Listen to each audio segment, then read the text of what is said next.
Hello everyone, আসসালামু আলাইকুম। স্বাগত জানাচ্ছি আমার নতুন আরও একটি ব্লগে। আশা করি সবাই অনেক অনেক ভালো আছেন। তো বরাবরের মতোই আমার একটি শ্যুটের ডাক পড়লো, আর তাই তড়িঘড়ি করে রিক্সা নিয়ে শ্যুটের উদ্দেশ্যে রওনা দিলাম।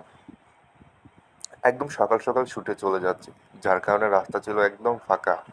আর ওয়েদারটাও খুবই সুন্দর ছিল, যদিও গরম ছিল, বাট এতটা গরম ফিল করার মতো ছিল না। আর যেহেতু আমার কল টাইমও ছিল একদম সকাল সকাল, তাই দেরি না করে রেডি হয়ে খুব দ্রুতই বেরিয়ে পড়লাম।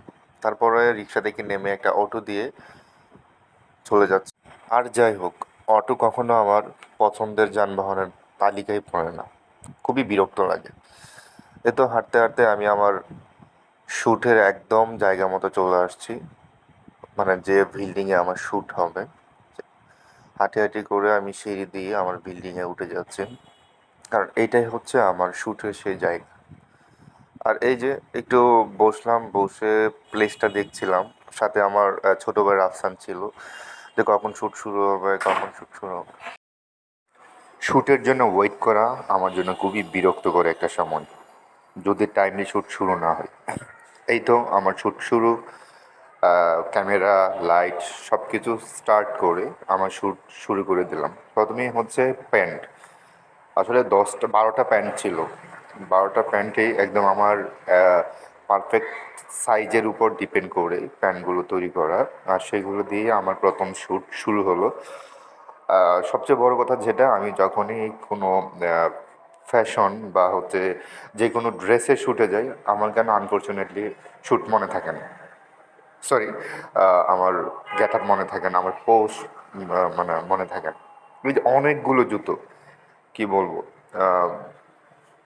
প্যান্টের সাথে সাথে এতগুলো জুতো ছিল, মানে জুতোরও শ্যুট হবে। ও মাই গড! অথচ আমাকে বলা হয়েছিল যে আমি জাস্ট হচ্ছে প্যান্টের শ্যুট করব। ওইদিকে একটার পর একটা আমি পোস্ট দিচ্ছি, হচ্ছে না।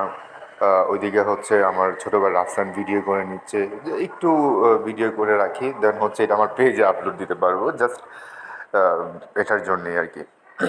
একটু ভিডিও করে নিচ্ছি।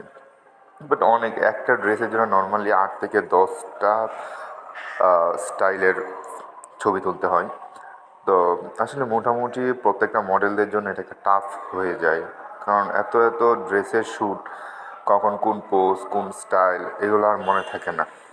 তো কী আর করার, যেহেতু মডেল হয়েছি সেক্ষেত্রে আমাদেরকে অবশ্যই পোজ জানতে হবে, নতুন নতুন স্টাইল জানতে হবে, যাতে করে আমাদের প্রত্যেকটা প্রোডাক্টেই খুবই সুন্দর দেখায়। প্রত্যেকটা মডেলেরই তার আর্ট ফুটে ওঠে তার স্টাইলের মাধ্যমে। সো দেখা হবে নেক্সট অন্য কোনো একটি ভিডিওতে। সে পর্যন্ত সবাই ভালো থেকো। আল্লাহ হাফেজ।